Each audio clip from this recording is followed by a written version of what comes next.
Hor dago kamiseta bat, neska batena 1982 jaio zela.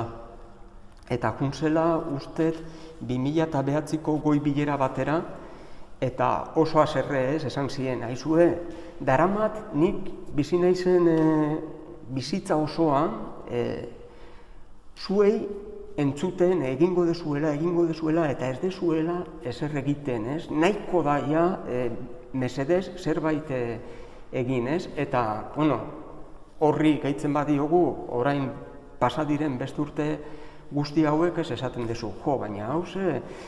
Eta nire ustez ere, erakusketa dator oso momentu egokian, zeren pandemia osoa pasadegu, eta pandemiakin, orain Glasgowen ospatuko den goi bilera da iaz ospatu behar zela. Orduan, bai egon da olako utxune bat, ez honetaz, ez beste gauza askotaz, larrialdi biziak direnak, ez degula ezer egin, ez? Orduan, hori nolabait orain berriro berrindartu, ez? Berrindartu behar dugu, eta nire ustez hau da oso aukera ederra.